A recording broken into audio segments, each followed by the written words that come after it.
Pô, os caras estão gastando um zilhão de grana para obras eleitorais.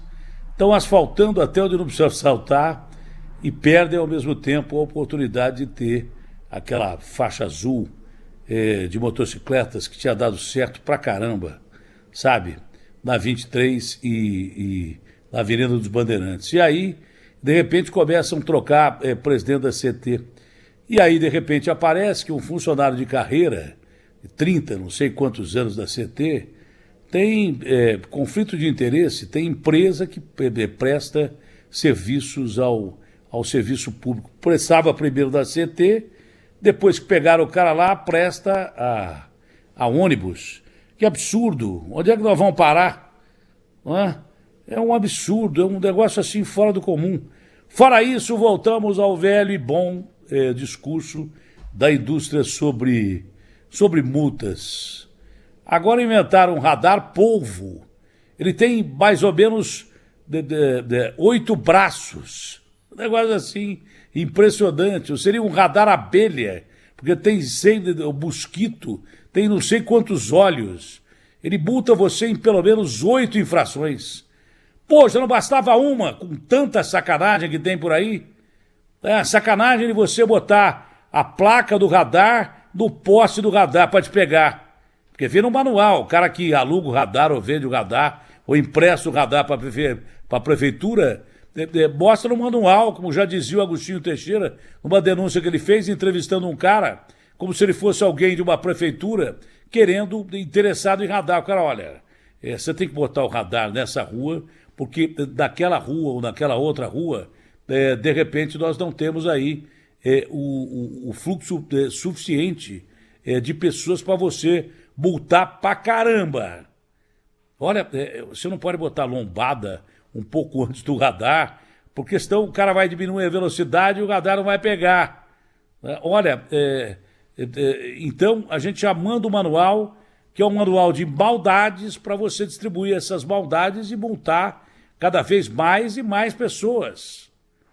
Pô, já não chega uma multa que um cara tomou na Bahia e nunca foi na Bahia, tomou em Porto Alegre e nunca foi em Porto Alegre. Já não chega uma multa que o cara tomou de carro clonado, não chega uma multa que de repente o cara tomou de capacete e nunca teve moto, só teve carro de cinto, nunca teve carro e só tem moto. Já não chega a sacanagem que tem dessa indústria da multa, já não chega o varal de radares que tem por aí. Isso é uma calamidade. Agora inventaram um radar que tem vários olhos e vários braços para meter a mão no seu bolso. O mesmo radar te pega em pelo menos 8 infrações. Se você mudar de faixa, se você colocar o carro na faixa de pedestres. Se isso tudo fosse de verdade, do fundo do coração, para diminuir os acidentes de trânsito, eu até ficaria quieto, mas não é. Isso é perspectiva orçamentária. Perceberam que, de repente, você, aplicando multas, você poderia encher buracos nos cofres da prefeitura, das prefeituras, dessa do Brasil inteiro, para depois torrar a grana em obras eleitoreiras e torrar a grana em campanhas publicitárias e torrar a grana para ser eleito ou para prefeito, governador, deputado, ou escambau a 4. Já não chegam os fundos partidários que são obericamente onerosos ao seu bolso, que pagam 1 bilhão de vezes para eleger um candidato e que esse candidato, na realidade, não corresponde àquilo que você esperou. Você paga a campanha dele, nós pagamos a campanha dos caras através do fundo eleitoral.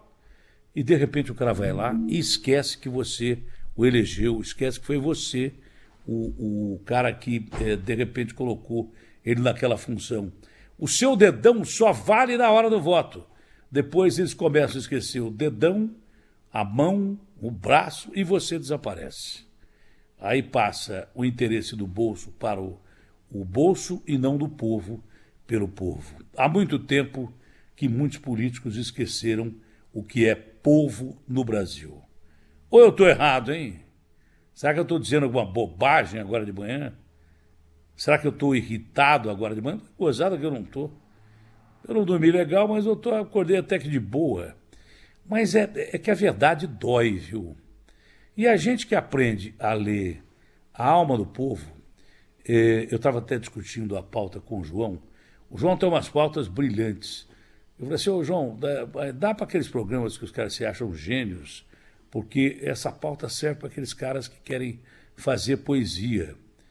Infelizmente, o povo não tem tempo para ouvir poesia, infelizmente. Porque eu, por exemplo, amo tanto poesia, mas eu tenho comida no prato, eu tenho combustível no tanque, eu ganho um bom salário, eu consigo viver uma vida boa hoje.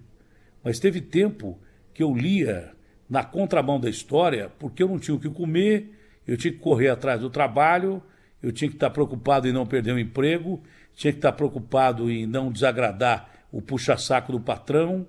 Houve tempo em que eu não tinha tempo para coisas maravilhosas como a leitura. É por isso que as nossas crianças têm que ser preservadas e têm que ter um tempo só para elas, só de ensino, numa escola que tenha atividades além de mentais físicas, numa escola que tenha merenda digna para o menino que não come em casa comer e ter uma atração a mais para ir à escola, numa escola que os professores sejam bem pagos, que tenha merenda e merendeiras, não pode uma coisa só, que tenha sala de aula legal, que atrai o aluno para se sentir bem. Por isso que o saber é fundamental. Mas hoje eu dizia ao João, infelizmente o povo não tem tempo, ele tem fome, ele tem necessidade de emprego.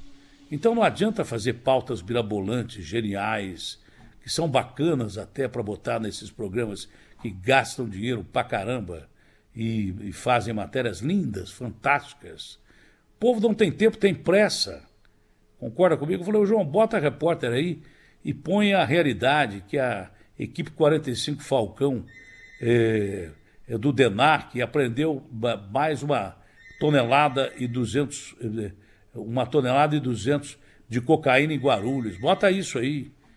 Que ontem no Paraná prenderam quase uma perseguição policial 400 toneladas de maconha.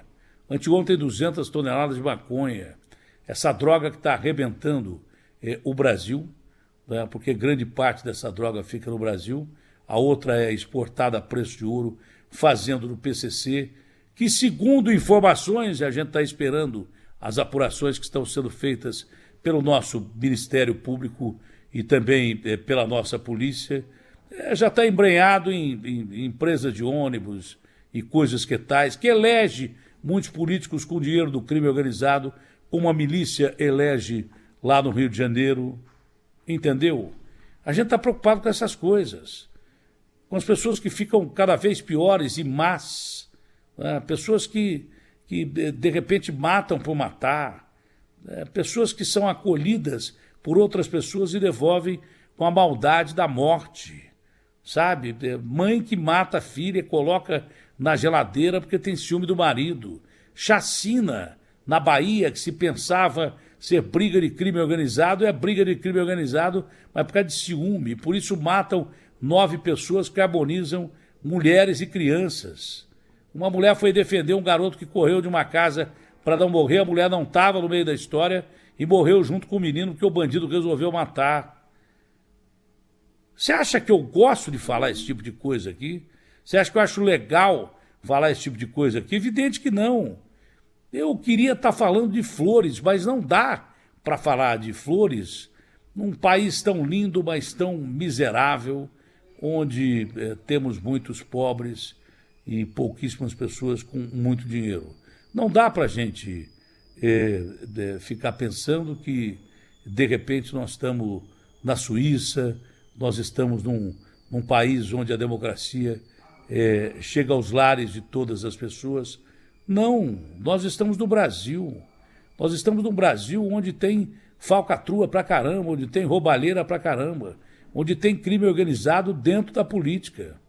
Então, meus amigos e minhas amigas, sinceramente, eu gostaria de falar coisas agradáveis para você, gostaria de fazer programa só de piada. Boa parte da minha carreira, eu mais o Márcio Canuto fizemos lá na Rede Globo de televisão um período muito bacana, num programa que existe até hoje, que é o Globo Esporte, em que nós só fazíamos piada, só fazíamos matéria que hoje esses youtubers fazem aí todo dia. A gente só fazia matéria assim, só matéria gozada, e até alguns companheiros de imprensa não gostavam das reportagens que a gente fazia, eu e o Canuto, porque achavam que a gente estava brincando com uma coisa séria que era o esporte. A gente não brincava, a gente tentava, primeiro, nos divertirmos para divertir quem está do outro lado da TV. A gente fazia uma coisa leve, uma coisa bacana. Eu caí em programa policial, porque não me restava outra alternativa, senão eu ia perder emprego e já tinha aí filho pra caramba e ia morrer de fome. Então eu tive que cair em programa policial, deu certo, eu continuei. Depois nunca mais ninguém me convidou para fazer outra coisa, até que apareceram programas como Quem Fica em Pé, foi um programa legal, mas foi tirado do ar. O Agora é com Datena, que foi um programa legal, mas foi tirado do ar com 6 meses. Não me deram chance de nem um ano, 6 meses. E volto eu a fazer programa de polícia. Então, juro por Deus que eu queria estar comentando com vocês aqui coisas muito mais agradáveis, mas não dá. Sinceramente, não dá. Sinceramente, não dá. Eu acordei já com as notícias das pautas do João, entre pautas bacanas, mais leves e razoáveis, mas acordei com pautas do dia a dia, com pautas que, de repente, você precisa saber, né? Com pautas que, de repente, tratam de invasão de escola em São Bernardo do Campo, com o GCM dando tiro em bandido que, mais uma vez, pulou dentro de uma escola porque estava armado. Não é? Com pautas do Só no Nosso, de gente que continua morando na rua e sofrendo uma barbaridade de fome, de frio, de falta de emprego, de falta de dignidade, desse centro de São Paulo de ponta cabeça, enquanto gastam milhões em asfaltar ruas que todo mundo passa e a periferia fica relegada ao segundo plano, se bem que alguns idiotas esquecem, alguns imbecis esquecem que o povo da periferia também vota. E aí o resultado vem nas urnas, né? Eles acham que asfaltar só a rua onde todo mundo passa, botar luz onde todo mundo vê, vai render voto pra caramba, e não vai. Não se faz em 1 ano e meio que não se fez uma vida inteira. Não adianta tentar enganar o povo, que o povo já foi muito enganado e o povo não quer mais saber de ser enganado. O povo quer dignidade, o povo quer residência, o povo quer casa para morar. Você vai ver se vier aquela chuvarada que está se esperando. O frio foi rigoroso em alguns dias, né? O calor foi rigoroso em alguns dias, mais o calor do que o frio. O tempo está mudado. Se de repente começar a aparecer tempestade, você vai ver o que significa mais de 1 milhão de pessoas só em São Paulo morando em área de risco. Vai morrer gente. Em São Paulo, em Salvador, em Belo Horizonte, vai morrer gente no Rio Grande do Sul, vai morrer gente em Santa Catarina. E aí o que adianta o cara asfaltar a rua cheia d'água? Desses estados todos, com gente morrendo nesses estados todos. A conta vai chegar na urna, para vocês que acham que enganam o povo com simples obras para, obviamente, que gastar o dinheiro da prefeitura num tempo recorde, das prefeituras num tempo recorde, tentando mostrar para o povo que trabalhou. Ora, se você não trabalhou a vida inteira, não adianta nada você trabalhar 1 ano, não é? Porque o povo sabe que depois que você for eleito, você vai ficar mais 4 sem trabalhar. Vocês todos aí que são cínicos, que fazem essas obras eleitoreiras, sabe? Eu quero saber quantos empregos essas obras estão proporcionando, quantos empregos novos, ou são as mesmas empresas comprometidas há muito tempo com contratos que ninguém sabe, com essas mesmas prefeituras, onde é um toma lá da cá desgraçado. Tem empresa que foi pega asfaltando a cidade de uma maneira irregular, foi processada pela prefeitura, foi descredenciada pela prefeitura, que está asfaltando de novo a cidade. Então eu quero saber quantos empregos novos são gerados por essas obras. Devia ter um dispositivo que cada obra criada a partir de um momento antes das eleições, teria que acrescentar tantos novos empregos na economia da cidade. Você teria que ter obras para empregar pessoas que estão desempregadas, às vezes com mão de obra qualificada ou não, mas que precisam de comer, porque qualificado ou não, tem família. Então, está tudo certo, quer fazer obra, quer mexer em tudo que não fez até hoje, quer maquiar alguma coisa, quer trabalhar, quer mostrar para o povo que é trabalhador. Contrata trabalhador, porque o trabalhador tem fome e tem pressa, não tem tempo para poesia, infelizmente. Infelizmente que eu amo poesia, sinceramente eu amo poesia, mas num momento como esse eu comprei um livro do Castro Alves, junto com o do Obama, os dois estão parados ali embaixo e eu não consigo ler, porque eu não tenho tempo para ler esses livros, que eu tenho que me preocupar com notícias que eu vou falar para você aqui e no Brasil, gente. Eu não me lembro de nenhuma dessas notícias ser poética. Eu não me lembro de nenhuma dessas notícias ter a sabedoria desses gênios da literatura brasileira, desses estadistas que são realmente fantásticos. Eu queria realmente passar para você um pouco da cultura que eu não tenho, mas que a gente adquire lendo. Queria de verdade. Mas nós não temos tempo porque o povo brasileiro está morrendo nos hospitais, nas UPAs, num SUS que já foi muito melhor, que salvou milhões de pessoas, milhares de pessoas no Brasil que poderiam ter morrido de Covid, mas aí os políticos injetaram dinheiro no SUS e de repente tiraram o dinheiro do SUS. Agora o SUS volta a ter problemas de consultas que não são marcadas, de consultas que são adiadas, de cirurgias que são adiadas. E de repente quando você vê uma notícia que o Faustão conseguiu um coração rapidamente, já está respirando sem aparelhos, as pessoas começam a duvidar, meter o pau na rede social. Aí é por isso que eu tive a necessidade de ligar para o meu amigo Calil, em quem eu confio. Ele disse: Datena, no SUS o sistema é inviolável. Mas o povo tem direito de ter essa dúvida? Evidente que tem. Se ele é mal atendido. Nós vimos aqui uma senhora que rodou 5 hospitais municipais, parou no estadual do Mandaqui e teve a sua neta de 2 anos morta. E no meio do caminho, em 5 hospitais em que ela não foi atendida, do Mandaqui, foi atendida por uma médica que depois de outra médica dizer que a menina precisava operar, disse que não ia operá-la porque estava cansada. O povo tem direito da dúvida. O cara vai, marca uma cirurgia, de repente o médico vai fazer a cirurgia, fica doente, o cara vai fazer a cirurgia, olha, volta daqui 6 meses que o médico ficou doente, não tem outro no lugar dele.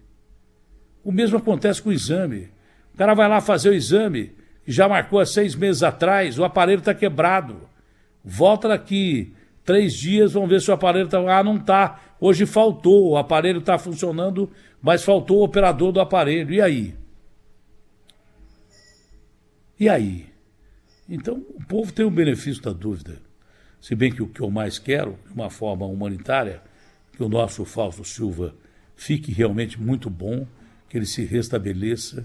Primeiro porque eu gosto dele, sempre foi um bom amigo, um bom camarada, um cara muito legal. E segundo, que é um ser humano como todos os outros que estão na fila do SUS e que me garante, o doutor Calil, em quem eu confio, todos eles são operados de uma forma igualitária. E isso me deu um alívio muito grande. Mas outras áreas do SUS, como até aspirina, até insulina, remédios básicos e remédios que tiram a dor do câncer, não curam o câncer, mas são necessários para que a pessoa tenha uma sobrevida esperando a morte chegar mais tranquila. Nem isso tem. Claro que o povo desconfia de tudo. Claro que o povo desconfia de tudo. Mesma coisa são essas obras que nós estamos vendo em São Paulo. Por que estão fazendo essas obras todas agora, quando poderiam ter feito em 4 anos? Ninguém é besta, ninguém é idiota, ninguém é imbecil. O povo é inteligente demais o suficiente para colocar esses mesmos de sempre um dia para fora do sistema político e dar oportunidade para que boas cabeças, com as boas que já existem por aí, pensem de fato na nação brasileira, no povo brasileiro, pensem em você. E para